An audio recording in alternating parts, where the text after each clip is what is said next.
Here I have WIKO Darkmoon, and let me show you how to change language on the following device. So at first let's start by using a home screen. Let me tap apps icon, then let's find and select the settings right here. Let's scroll down and under personal let's choose language and input. Then let's select language from the top of the screen, and here we've got full list of available languages that you can use on this device. So in my case, let me just say that I would like to change my language from English to Spanish.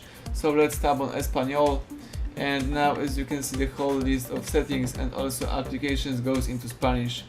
If you would like to go back to previous version, just find and select Ajustes, scroll down, choose Idioma y entrada de texto, tap Idioma one more time, and from the following list let me choose English. As you can see now everything is in English, so everything went well. Thank you for watching. Please subscribe our channel and leave thumbs up under the video.